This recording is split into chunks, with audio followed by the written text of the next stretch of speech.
Welcome back to another edition of the Friday Golf Podcast. I am your co-host, Andy Johnson. I'm joined by our other co-host, Garrett Morrison. Garrett, welcome on. You've demoted yourself to co-host. Well, if I'm hosting by myself, I say I'm the host. I see. But if I'm hosting with you, I would say I'm a co-host because it's situational. Yeah, I also do host some Friday podcasts, but you did found this podcast, so I feel like you should be giving yourself the host title without the co. Well, today I'm the co. This is a joint, and you're a humble man. It begs the question: if there's two hosts, do you have one? If there's three hosts, do you have one? Joseph is also a host. He talked to Dodo. That was hosting. He's a new host has entered the ring. That was an interesting podcast. I like that pod. Really good. Yeah, people should listen to that one in addition to listening to this one. Dodo, explain the virtues of the old course. Yeah, who would have thought that the old course would be one of the few strategic courses left, and that Augusta National would in fact be a good driving course. I mean, we've heard all along that these are just hipster courses that only golf architecture nuts like, but turns out that was not correct. This is completely off topic. We're going to do a golf architecture mailbag, but it was interesting just to hear how, he's obviously data heavy pro golfer, just like the through line of all the things he likes about a golf course are fair. Like he likes if the more you miss it offline, the more the penalty should be. Right. And the one thing that he doesn't like about Augusta National is how tight the line is, like right. How on 13 and 15. Yeah. How, if you can hit a great approach shot or a good approach shot and it's penalized. Right. Well, I think to Dodo's credit, or in his defense, I guess, the reason that he likes the graded penalties off the tee, like if you miss the fairway by a little bit, it's a little bit of a penalty. If you miss the fairway by a lot, it's a lot of a penalty. I think he likes that not necessarily because it's fair, but because it makes players think in interesting ways on the tee. If the penalties are all kind of the same off the fairway, then there's not much thinking to be done off the tee. If there are these different areas that are more penal than others, however, then some thought enters into club selection and target and all of that for the pro golfer. That's something to keep in mind here, is that he thinks of these things in terms of pro golf, and he acknowledges that as well. But it brings to mind what I think is a great role for a modern golf architect who designs tour courses, and that is to retain a little bit of randomness and a little bit of unfairness and an impulse to introduce some whimsy and some things that bother pros into their designs. Because if they just do what pros like, then courses will become pretty predictable and manufactured the same.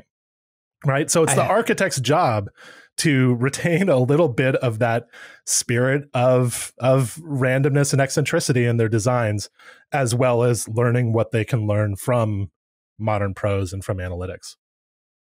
I mean, whimsy and things, all I can think about is the social reel I just watched you do about St. George Golf and how dozens of people might be watching the PGA Tour event there. Was that a whimsical moment for me? Yeah, it was a whimsical. It was filled with whimsy and character. We can't allow all of our golf course social reels just to become AI generated scripts.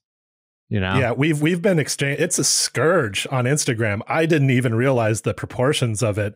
Our colleagues Matt Ruchis and Cameron Hurtis have been sending me Slack messages of all the different reels out there about St. George Golf. Just these accounts that I've never heard of that have 100,000 followers and have completely AI generated or just soullessly chatbot written content. I can't believe what's going on Instagram. What's happening here? It's people complain about X, but the Instagram accounts that are recommending golf courses without ever stepping foot on them is amazing. And using not their footage, footage that they shot. Yeah, well, they can take anything. That's the world of the internet. It's unbelievable.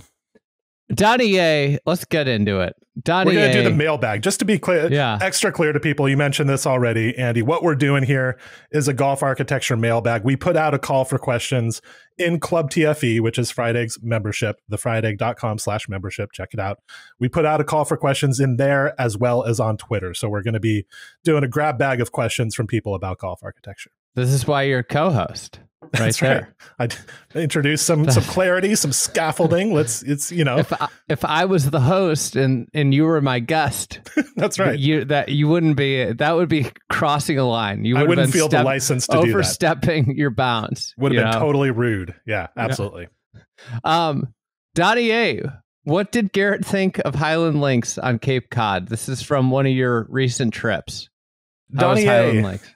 I really enjoyed Highland Links. For those who haven't heard of it, it's way out on Cape Cod. Like so far. Yeah. So far out. The farthest golf course out by a lot on Cape Cod. It's pretty damn near Provincetown. So it's in a place where you just don't see many golf courses and where you wouldn't build a golf course now because it's national parkland for one thing. And a lot of that area is protected, but it's in a beautiful location, kind of on high cliffs above the ocean. You know, the word on Highland Links, the thing that people always say about it is that it's one of the few truly authentic links golf courses in America. I'm not sure I would go that far. This isn't exactly sand dunes out here, but it is sandy soil, which is fun to see in the greater Boston area because most of the courses there are built on rock and heavy clay. This is definitely lighter, sandier soil that this very old golf course is built on. So it's built long ago by who knows which architect, basically an amateur architect. There is a name out there. I'm sorry, I don't know it. But it's just a humble 9-hole course, public, affordable to play. Not super affordable to play, but you can go out there and pay a green fee and not feel like you've gotten fleeced. And it's just 9 holes of very straightforward, natural golf. The site is surprisingly hilly. That's one thing that kind of took me by surprise when we were going around that golf course. There's a lot of up and down, but it's really all about the location there and just the general vibe of playing golf on these beautiful, sort of environmentally sensitive looking, very well preserved cliffs above the ocean next to a very old lighthouse.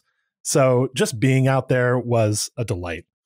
It's a national park, right? It's a national park, yeah. And so we went out there and I went up to the pro shop person, as I usually do at public courses that we want to shoot and haven't contacted people before. And I said, hey, do you think it would be okay if we flew our drone out here? And right at that moment, my colleague Cameron realized at the same time that the pro shop person was telling me, you can't fly a drone here because it's a national park. Don't do that. It's against the law. You get in big trouble if you've done it. So if you see any Highland Links footage out there, if you, I don't know, perchance somewhere on the internet, if you go, if somebody has drone footage of Highland Links, just keep in mind that they're not supposed to have that. But it's a very cool course. People should go and check it out for sure. In terms of golf course design, pure golf course design, a lot of 9-hole courses in New England are more sophisticated than this one. I would point to Old Salem Greens, which I saw on this same trip and kind of blew my mind how good it was. But just for an absolute throwback to golf as it was in an earlier time, Highland Links, pretty cool place to go.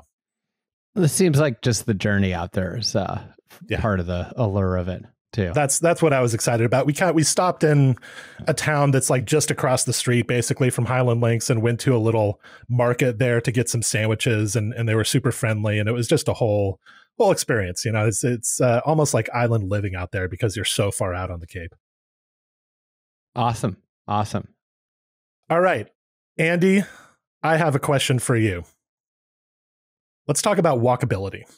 Got an interesting question from Jake Archambault in Club TFE. And his question is basically, is it even fair to judge a walkable routing versus an unwalkable one?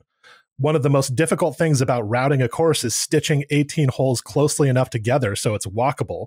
So if a course doesn't accomplish that, it's not even playing by the same set of rules. So I'll reframe the question slightly. if a course is unwalkable, but otherwise really great, how do you go about assessing it? Is there a ceiling to how good a golf course can be if you can't walk it? Yeah, I think I think this is an interesting question. To me, if you could have come up with a walkable routing, I think it's probably a slight demerit. But I think there are certain places like on a mountain golf course where he just might not be able to do it. Or like Kapalua or something. Yeah, Kapalua would be a great example. This is a architecture team that's made like, that's turned so many places that a lot of people thought were unwalkable into walkable golf courses. And from that standpoint, I do think it is. So I think it's like kind of like anything. I think there's an economy, a value, like the value of economy, and that's part of great golf architecture is being able to pack things in and provide a great 18-hole experience over a finite piece of property. You could think about if you had sandhills, think about how spectacular the golf course could have been if you had hole by hole if you had 5-minute cart rides between each hole. Right. And if you just go looking for like the best golf holes. Yeah. Like there are certain architects who would have done that. Yeah. Who would have taken that approach to the site for sure. And you have like a 5-minute cart ride, but like when you have them close together, that adds the experience of that kind of like flow to the round, which I think is super important. And that's like a subliminal thing that a lot of people might not realize, but like, when you're close together, one thing I noticed recently, I played golf in a cart recently, and it was a foursome, and you don't talk to each other very much. Like I knew that. Like you talk to the person in your cart, you don't talk as a group. But what I noticed is we just spent more time on tee boxes and greens talking as a group because of it. Like versus when you're walking, right? You're like going from area to area. But I think like the best thing is like when it's like a tight green to tee, when part of the beauty of that is like how you're all on the green together and you just like easily walk over to the tee and you all together. The longer you walk, if you're in a walking group, the more likely you part. Likewise, in a cart round, the closer the tee is to the green, the next tee, the more likely you're going to park the cart close to the tee, and you don't have to get back in the cart and move it to the tee. So there is like walkable courses are also better cart ball courses because that's an interesting point. They keep you as a group together more with the proximity, right? There's more time spent in proximity and less just like driving by yourself. Yeah, and you're able to carry conversations easier from green to tee. Like part of the reason you play golf is for that, like the conversation and the camaraderie with your group. And the better designed the golf course is, the better routed it is as a whole, the more conducive it is to that camaraderie. Yes, there's a whole silent element to golf course design and routing that is social in nature. Having greens and tees close to each other, yes, between holes, but also between one part of the round and the other. That whole social experience of a golf course that's designed that way is to me a lot more fulfilling than a golf course that prioritizes isolating holes from each other and making each hole feel like a world unto itself. So there are many ways that golf course design and routing can enhance the social experience of being on a golf course, which I think most people would agree is the greatest thing about golf is getting to know other golfers and spending that long amount of time with them. I mean, when else do we get to spend that amount of time with people, basically 4 hours straight, or if it's slow out there, 5 hours straight? That's a good amount of time to get to know somebody. It's a great social experience if you enjoy the people, and a golf course design can certainly enhance that. But to get back to the question, walkable courses versus unwalkable courses, do we give like a little bump to the walkable ones? I net out where you do, where I look at the piece of land and consider what this course is trying to be. If it's a big time mountain course and it's hard to walk, then there's a reason for that. The piece of land just wouldn't allow for a super walkable course to be built. And that is understandable. You look at a course like Wolf Creek in Mesquite, which is so unwalkable that it's almost undrivable. There are parts where your cart is like skidding downhill at that course. It's like, it's pretty wild. I don't look at that course and say it's unwalkable, because it's almost redundant to say that. From the beginning, it was going to be this kind of amusement park ride golf course. And it's cool that they got to build a course on this piece of land, because you wouldn't be able to do it if we didn't have golf carts. So there's that. But I find that when I'm thinking about how much I like a course, I give a subconscious bump to the ones that are a pleasant walk, that are more walkable than others. I start giving a bump to courses that are flatter, because I just more fondly remember the experience of playing them. It took less out of me to walk them.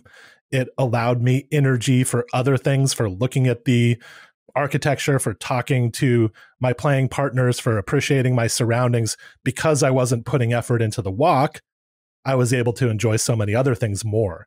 I think of a course like Cape Arundel. Great golf course. I might overrate it a little bit.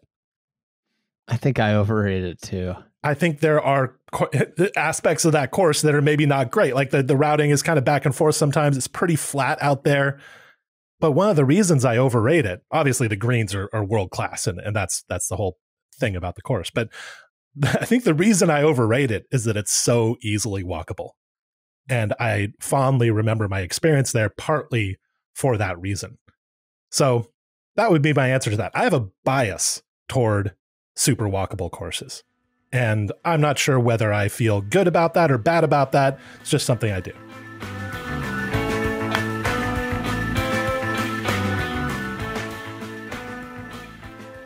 All right, let's take a quick break and talk about one of our sponsors, True Golf.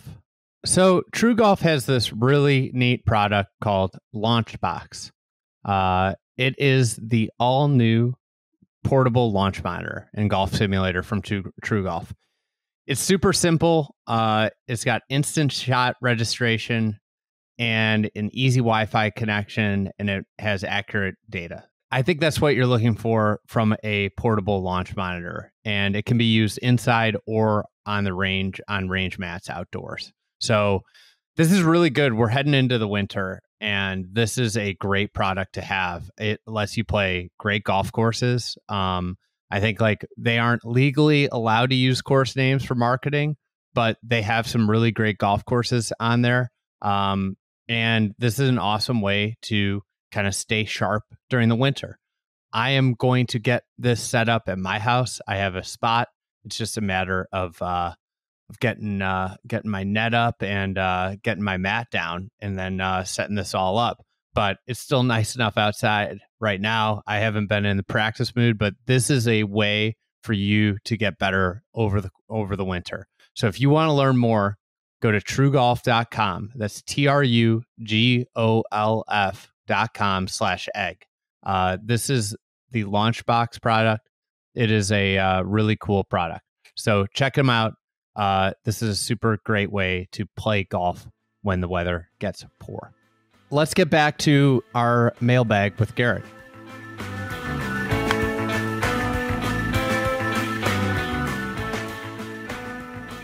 All right, Garrett, here is your next question here from Jacob Spurgeon. I guess this is for both of us. What are some of the projects that will finish in 2025 that you two are most interested in?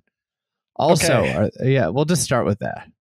Oh, yeah, he has an additional question there. Yeah, why don't we just quickly mention some ongoing projects that are interesting?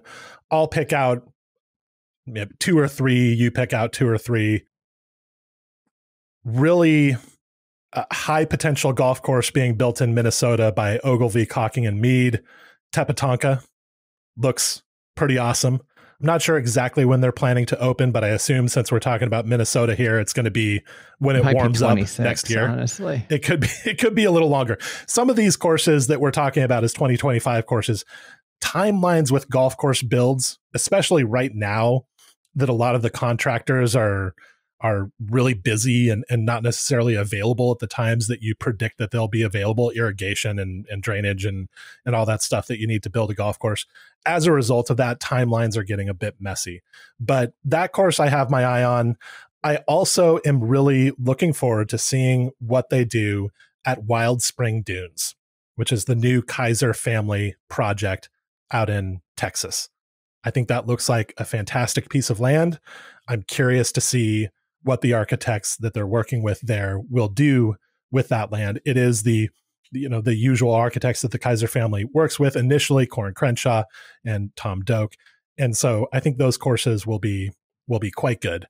And then, a project that might not be wrapping up in 2025, I'm not sure exactly what the timeline is, Cabot Pacific out in the wilds of British Columbia. I'm not sure when I'm going to get to this golf course, which you could say about a lot of Cabot owned resorts. It's pretty remote, but this is a Whitman, Axland, and Cutton golf course in the mountains.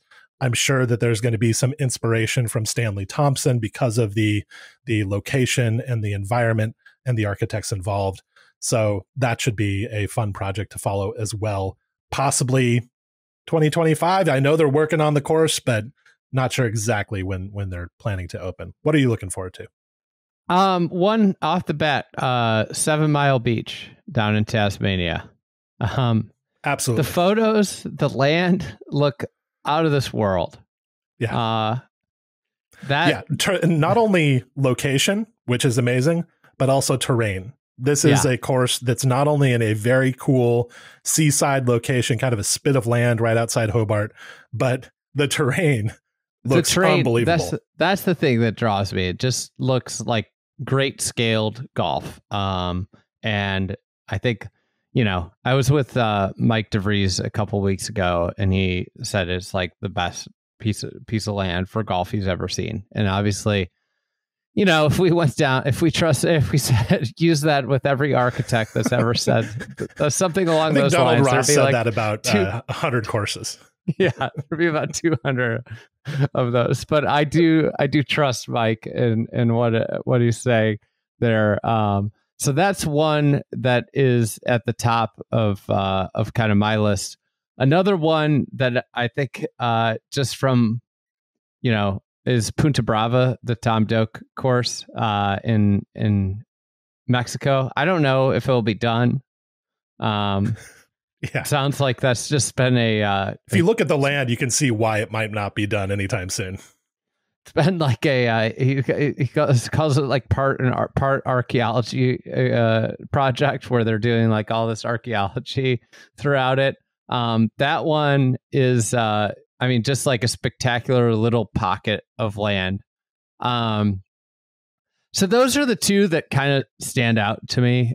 Another one that I'm excited to see that's probably like just like a renovation project is Chevy Chase in Washington, D.C.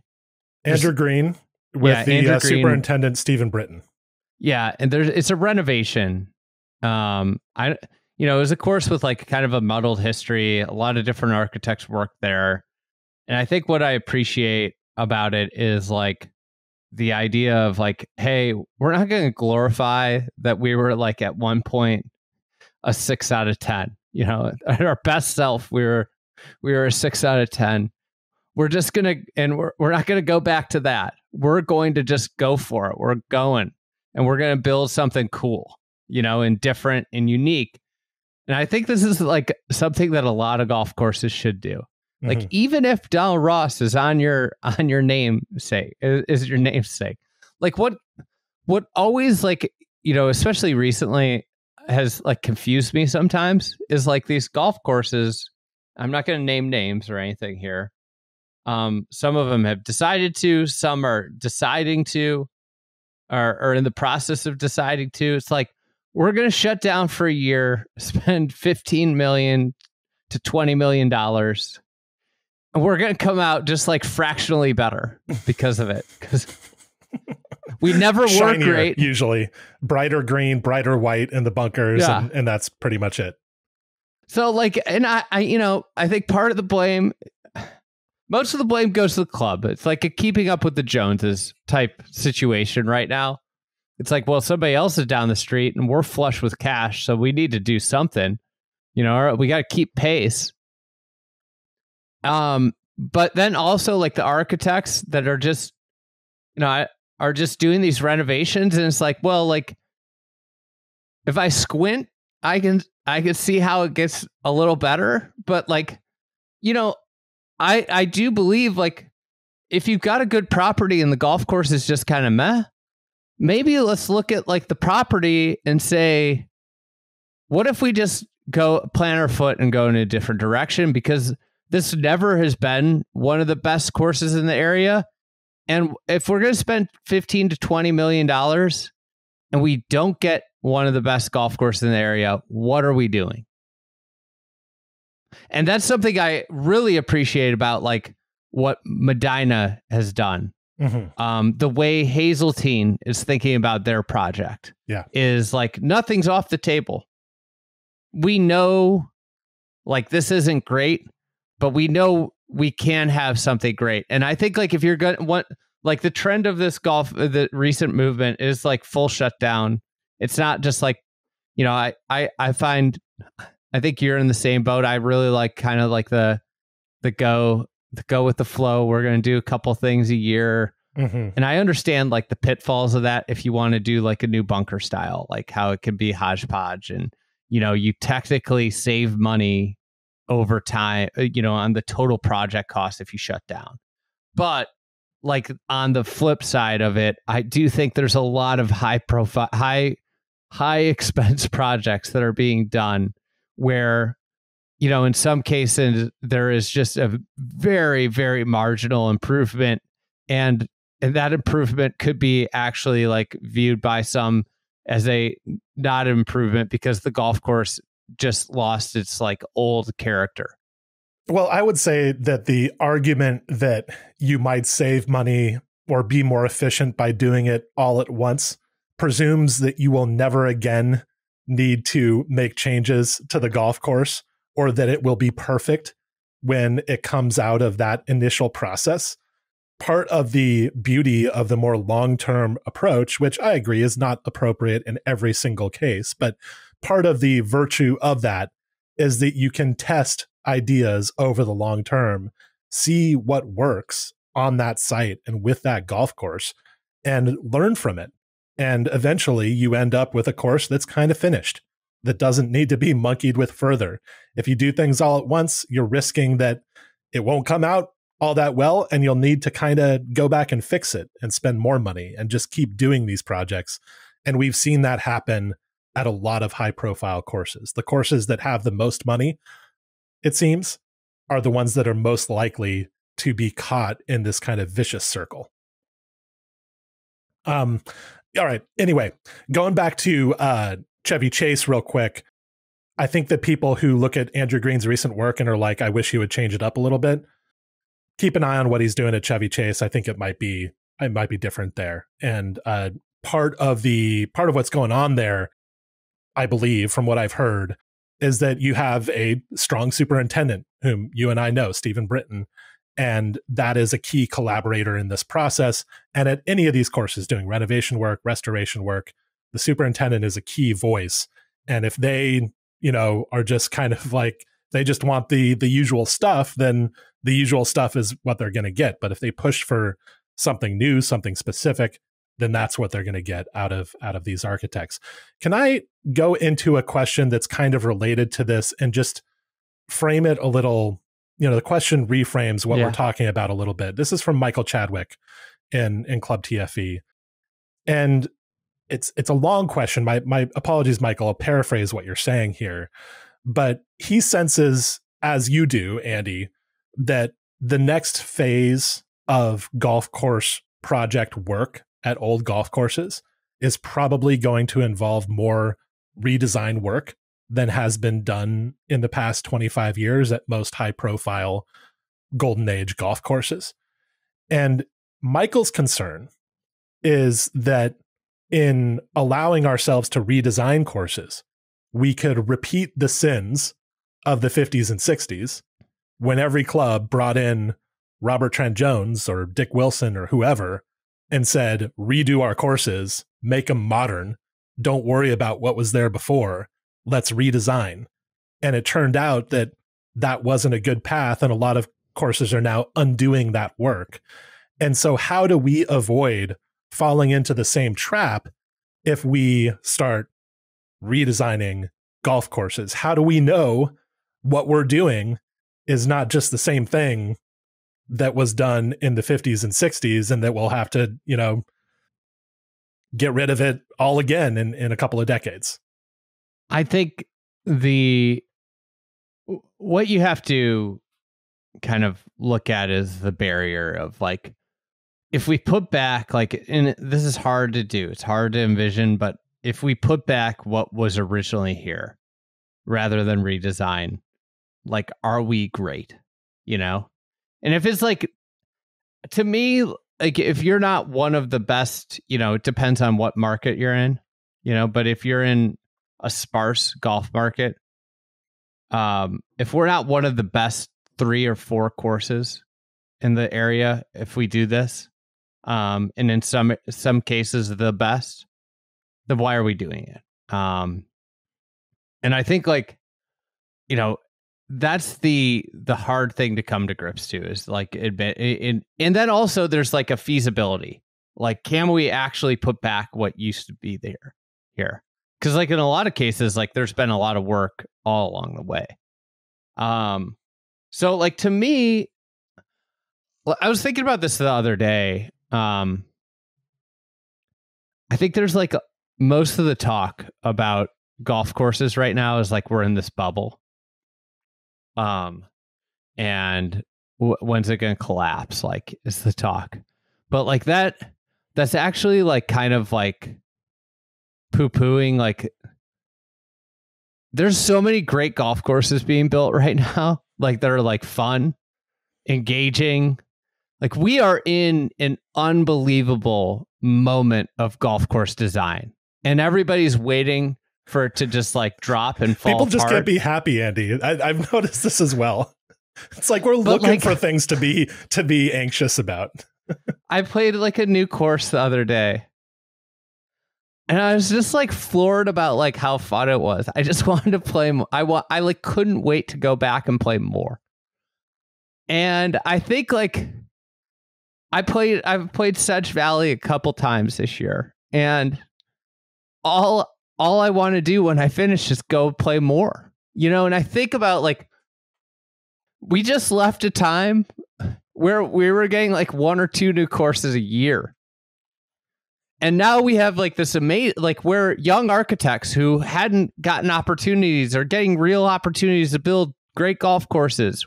We're seeing clubs that are renovating, like full scale renovations, and have new products like Medina 3 or what's going to eventually happen at Hazeltine. You have a place like Interlaken, which reopened and has some new stuff, but mostly is just a restoration. Like, we're in this like era, like, where there's so much new stuff rolling out that it's impossible to keep up. I just think that like there are a lot of like super talent. Like, I don't know if we've ever had more talented and more educated golf architects. No, it's certainly not more educated. Like, I think that's for sure. Part of like, I think like when these guys get busy, they lose the ability to go see golf courses. I would venture to say that because of like the recession and the golf, really, like, if we'll call it like a golf course recession from 2008 to 2020, because of that golf course it extended recession through the 2010s. People, don't forget that. All the people that have been working for people forever and not doing their own jobs have had like an inordinate amount of time to go see new golf courses and to read and study golf architecture, as well as the advent of the internet. between Twitter and Instagram, there's never been more discussion, photos, and discovery of great golf courses to see that this era of architect is on a different level than we've ever had before. They're certainly more professionalized. I think that we do need to give credit to how literate Golden Age architects were, right? Yeah. Those people spent a lot of time reading about golf course design, and they traveled a good bit as well. But the amount that cohort read and wrote about golf architecture is truly impressive and beyond anything that we can accomplish in the modern age, because we have so many different ways to communicate with each other. So I think certainly some credit needs to be given to that. But the on-the-ground experience that architects like Kyle Franz, Brian Schneider, and Blake Conant have, that King Collins has, the length of the apprenticeship that these architects served is pretty incredible.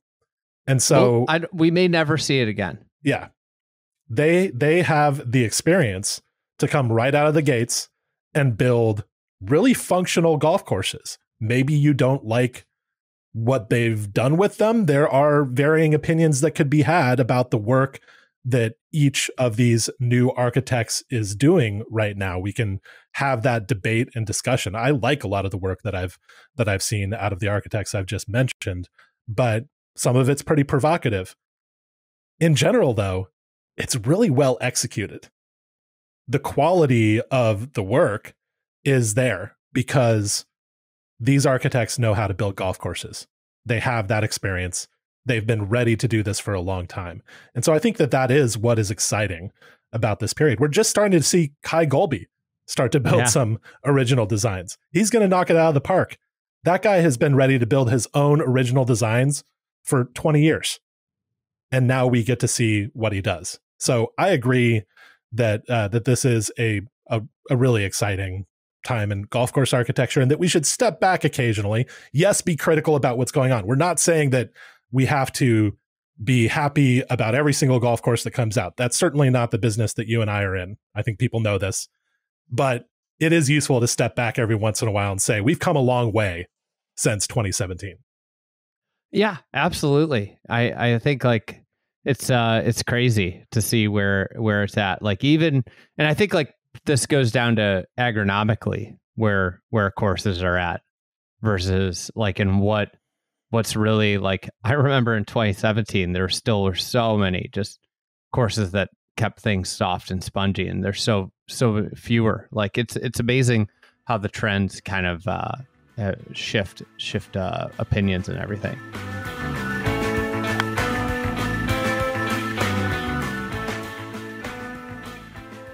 All right, let's take a quick break to talk about one of our partners, Stripe. This is a partner. We're a customer of Stripe. We love Stripe at Fried Egg. What Stripe does for us is it helps us run our business. It is effectively like our payment processing. So it allows our pro shop, it allows our membership, Club TFE, to function. It takes away a lot of our headaches. It helps us do this. It helps millions of other businesses of all sizes do these types of things. They have a few products. They have the optimized checkout suite. This is something that we use. It has Stripe billing, so it lets you kind of invoice and bill. It can go get super complex. This is they help over 300,000 businesses, more than anybody else, do this. It's got advanced billing software to handle the most complex business models. A few enterprises, big companies, we use it. We're not really I don't think they consider us an enterprise customer. We got to see if we can get them to add us on here, but these are a few of the big companies. AMC, might have heard of them. AMC Streaming uses them. Alaska Airlines, BMW, DoorDash, Hertz, Instacart, Lyft, among many others. Zoom, WordPress. We're a WordPress customer too. We have our website on WordPress. But anyways, these products just help you go. If you want to learn more about this, if you're a business owner, you want to see how Stripe works, how Stripe can make your life easier, visit stripe.com. That's stripe.com. Thanks to Stripe, and let's get back to our podcast with Garrett Morrison.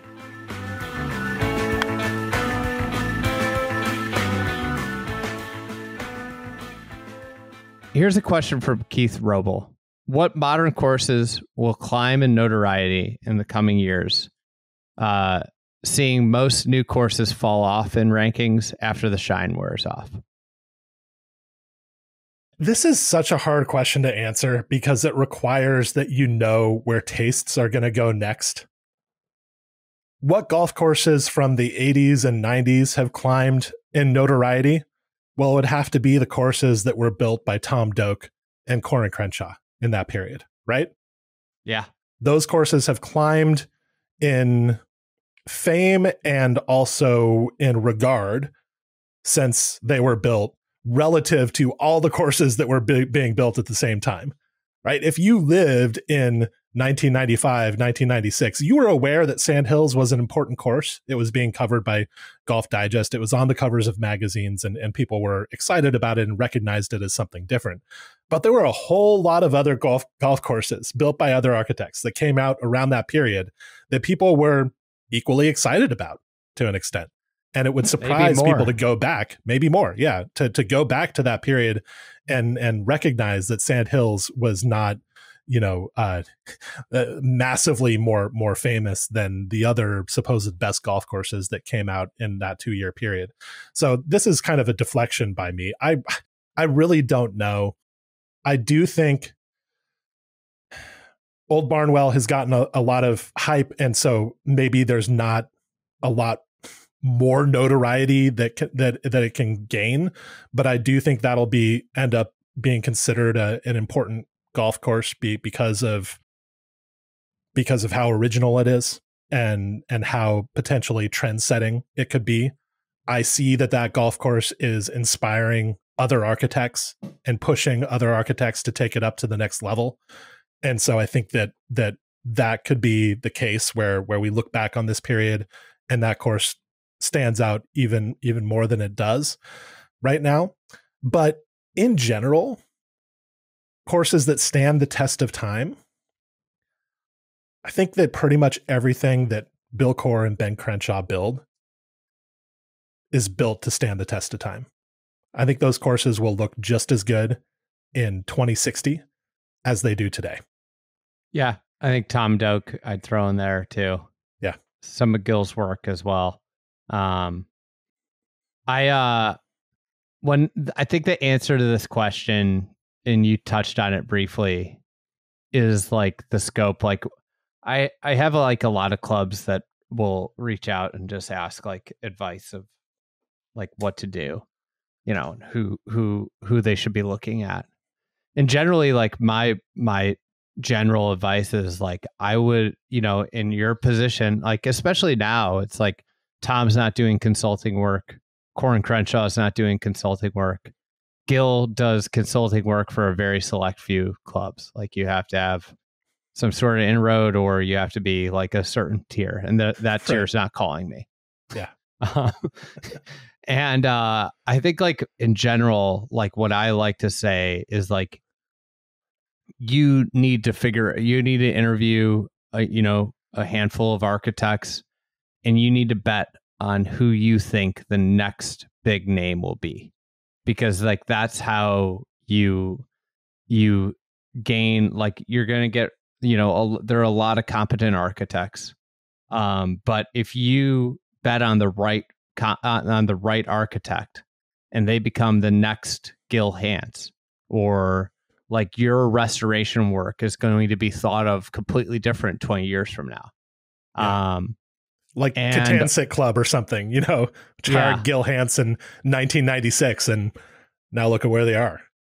Yeah, and like the other aspect of that, with like especially in the club industry, is if you like, a great example would be like, I know this club that almost hired, They had an interesting interview process, but I would say the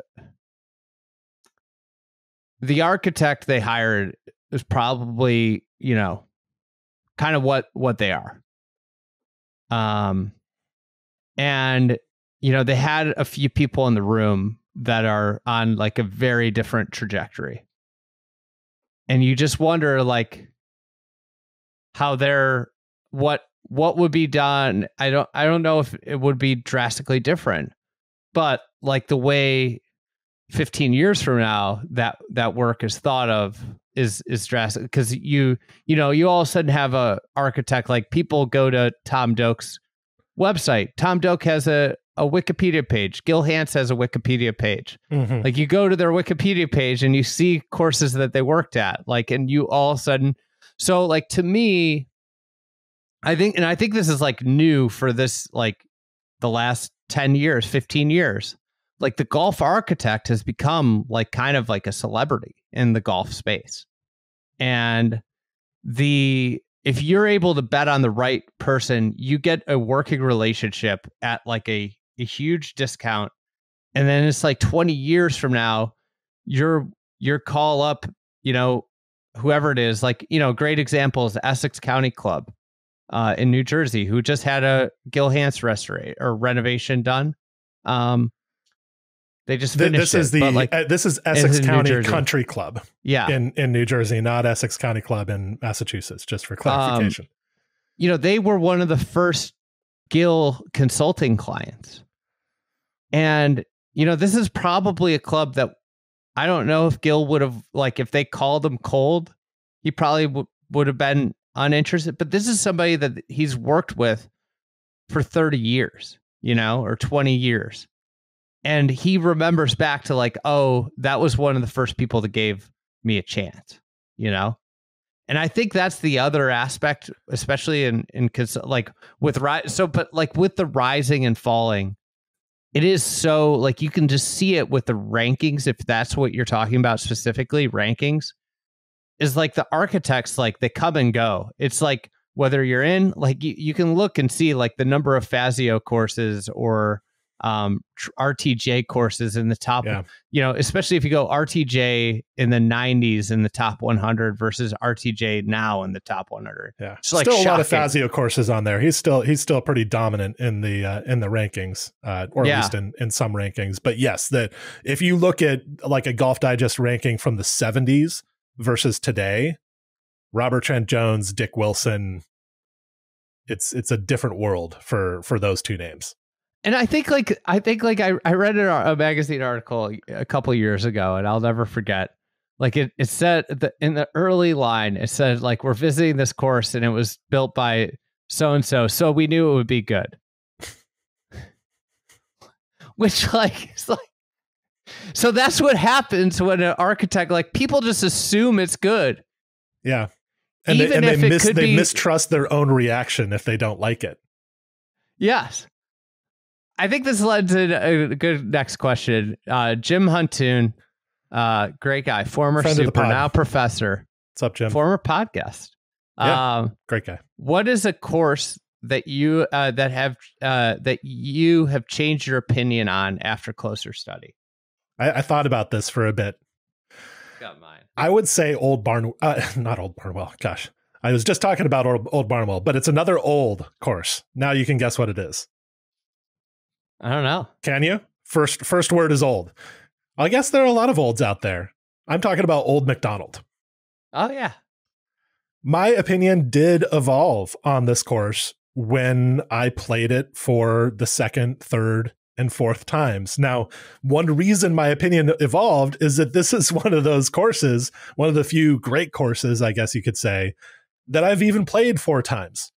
Most courses like this, Abandoned Dunes course or a high-level private club, I'm not going to play that course 4 times.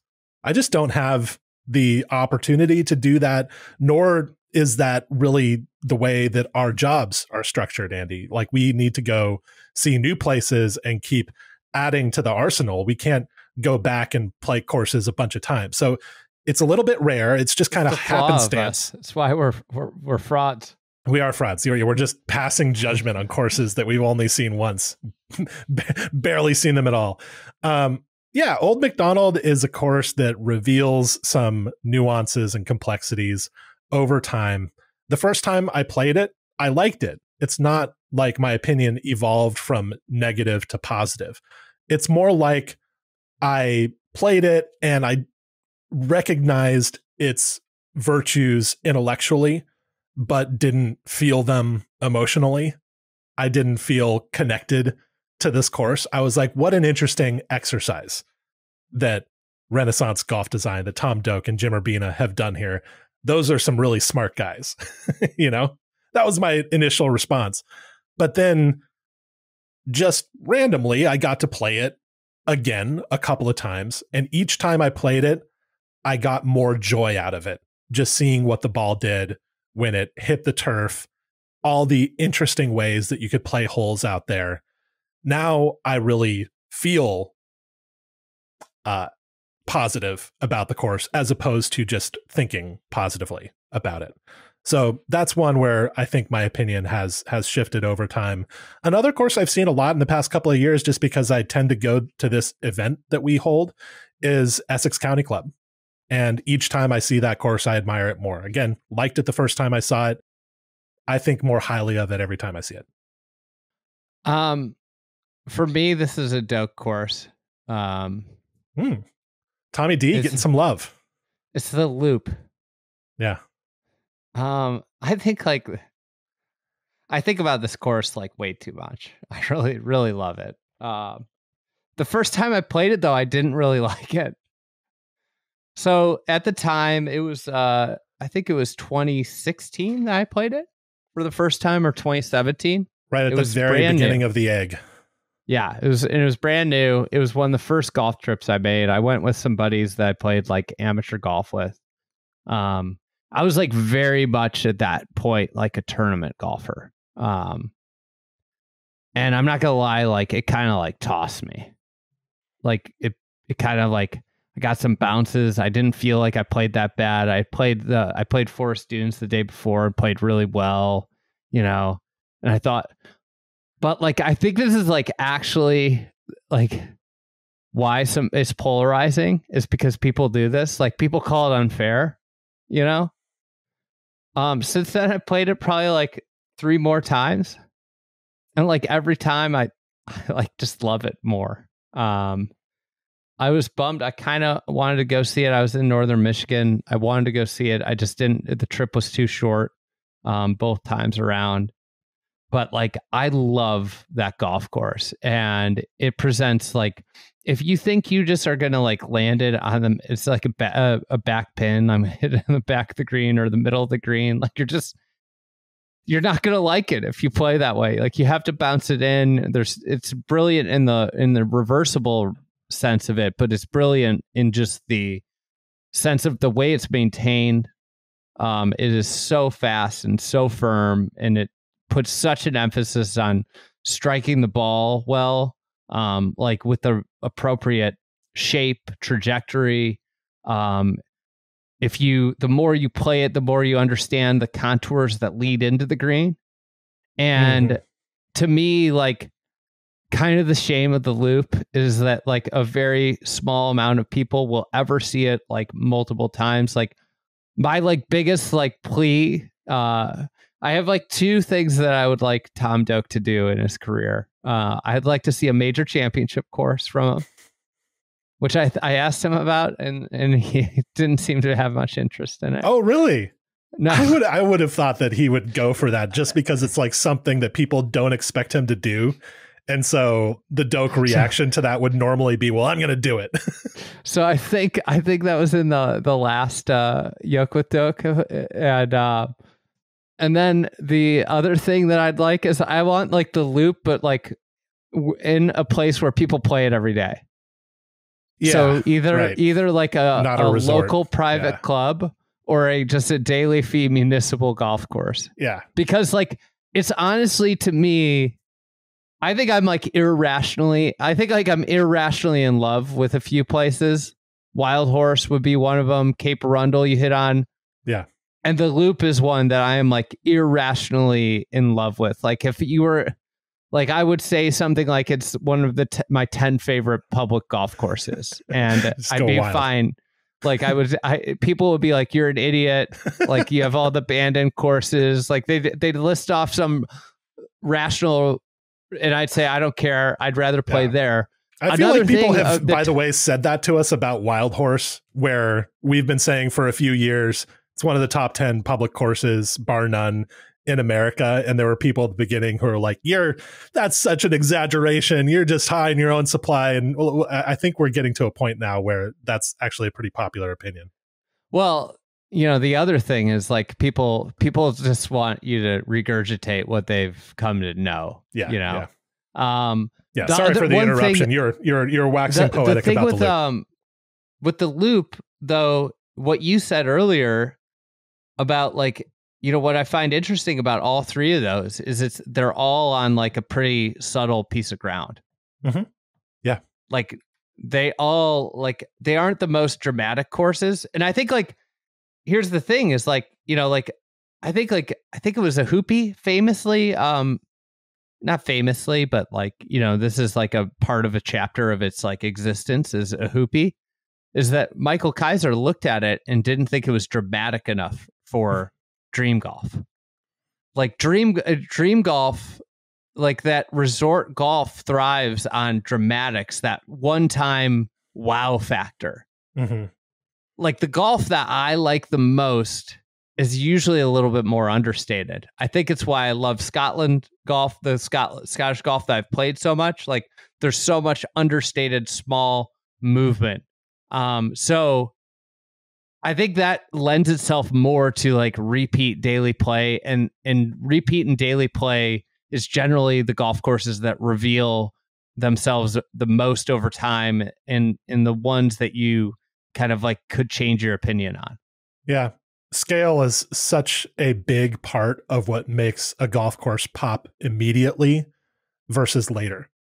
And the loop, to an extent, Old MacDonald as well, though there are some big movements at Old MacDonald that make it a dream golf golf course. But there's also a middle section of that course that is relatively subtle, at least in comparison to hitting over a huge dune ridge, And so that's it's part of how we process a golf course initially versus how we come to know a golf course over time. Old MacDonald and the Loop are similar in that respect, and it's notable that both courses, if you were to choose two courses in America that are most inspired by the old course, you'd kind of have to go with those two, right?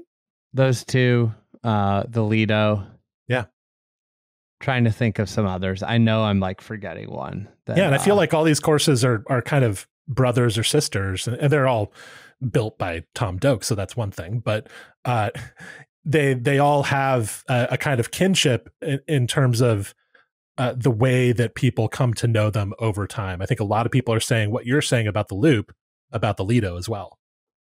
Yeah, I would agree with that. It's, when it goes to what Dodo Molinari said about how few golf courses have. He talked about how like the old courses where he would start to consider angles as a tour pro. Mm-hmm. And I think like the one thing, there was no caveat in that pod about tour pro, like that's a different discussion than your 15 handicap. But anyways, one of the things that he talked about was, one of the things, it was the old course is the angle thing. There has to be the commensurate width in all three of those courses: Lido, the Loop, and Old MacDonald have the width. They also all have extraordinarily firm conditions. They're all sand and fescue combinations.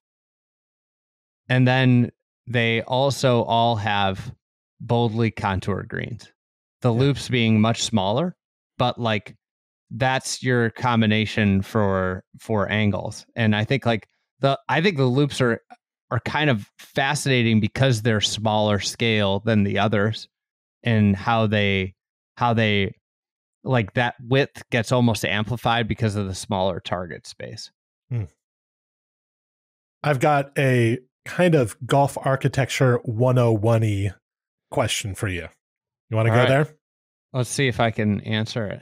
This was asked in a couple of different ways by a couple of different people, including Adrian Mazzarolo in Club TFE and Will Hardy on Twitter. The way that Adrian put it was, how would you suggest assessing a golf course's architecture while playing a round of golf with friends? Essentially, a few different people asked us, how do you appreciate golf architecture while you're playing a round of golf, talking with people, doing all the different things that you normally do during golf that are not just gazing contemplatively at the architecture? How do you work that into your process, or how would you suggest that somebody else do so? Honestly, it's just watching golf shots, I think.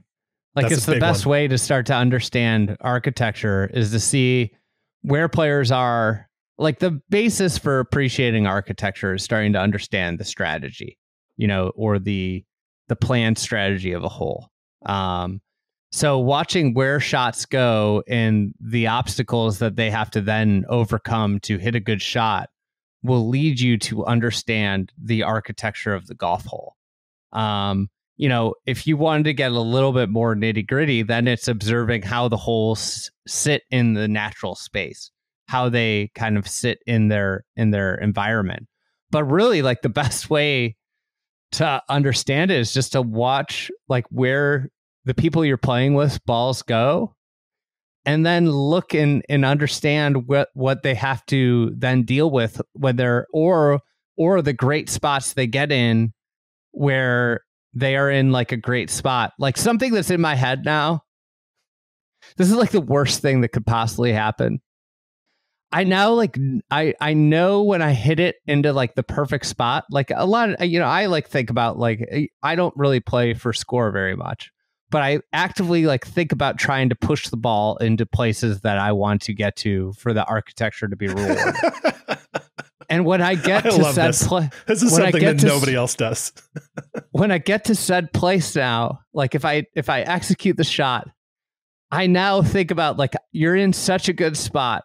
Like, it puts more pressure on the shot. Like, right. I get nervous because I'm in such a good place. It better work out for you. I know how good a play.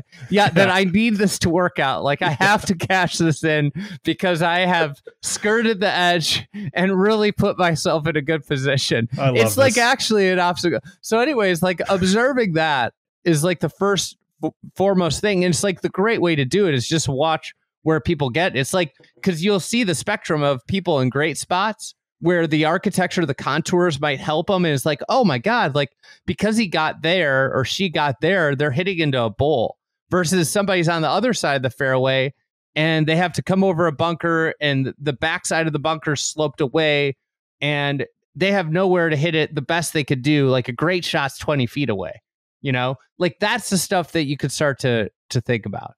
Yeah. Related to that, one thing I would suggest for people trying to appreciate golf architecture while they're playing is just take some perverse joy in the fucked up things that happen to you when you hit bad shots, and just think, how did I get here? What about the course and also my own mistakes made me get here? And that can get you thinking about the strategy of the hole, the places that you don't miss, what the design is trying to do to you, how it's baiting you to do certain things. And lo and behold, you did that thing. And now you're in this situation, instead of just being mad at that, which is understandable. We all get mad on the golf course from time to time when we're screwed over. But if you can take a step back and just laugh at it and look at where you are and consider how you got there, that gets you some way to appreciating the way that the strategic design of a hole is working. So I think that's one thing. And then the other thing, and this is just not a suggestion that most people are probably going to take up, but I find when I'm playing a course and I'm there to consider its architecture, that I just put a lot less focus on my play, that I devote a lot less bandwidth. I only have so much bandwidth to devote. And maybe this is just a me thing, but I find that if I borrow a little bit of mental capacity to look at the architecture and borrow that away from my focus on my golf game, that I'll just have a better time overall. I might shoot a little bit worse, and that's kind of okay with me. Maybe that won't be okay with most people, but that's just how I've sort of come to think of it, because I know that, I'm not going to go out there and shoot the course record. That's not going to happen. By focusing a little bit less on my play, I might shoot a couple of shots worse, but it's probably not going to be disastrous. And so that's just the compromise I make with myself. Final suggestion would just be, if you're kind of there at the golf course, if you're around and you aren't immediately going somewhere else, see if the people at the golf course are happy to let you walk it in addition to playing it. Like, if you really love this golf course, or if you're really excited to see this place and want to understand it, and you have the time to go out for a couple of hours and just walk the course, and the people at the course are okay with letting you do that, that's a wonderful way to absorb more of what's going on with the design. And something that I have done all the time, not in my capacity as an amateur player, but more because I'll go to golf courses and photograph them and often walk them in the morning before playing them.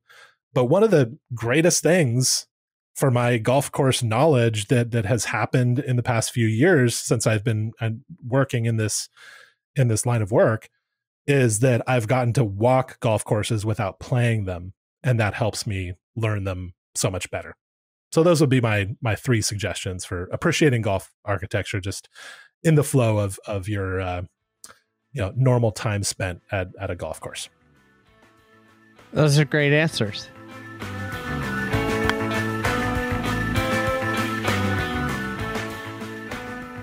All right, last break. I'll make this one quick.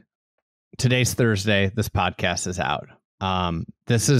We got a really cool video releasing on our YouTube page, Friday Golf on YouTube. Just search it.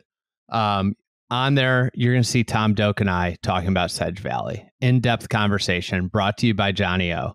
This was it's a part of our really cool new series we're doing with them called Digging into Design. We're going to do a few of these videos over the course of the winter. Next week, I am heading out. We're going to be filming a couple of these. We're doing Mid Pines as well as Sweetens Cove and the park as part of this. We have one other one that we will announce later, but these videos are super neat. This is Tom Doak talking about Sedge Valley. So check it out on our YouTube page. Big thanks to Johnny O for making this happen. All right, let's get back to the end of this Garrett Morrison podcast.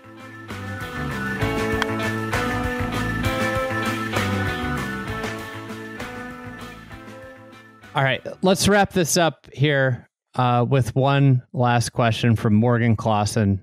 What are the most interesting holes that you saw for the first time this year? Maybe just pick one hole. I'll pick one hole. Oh my goodness.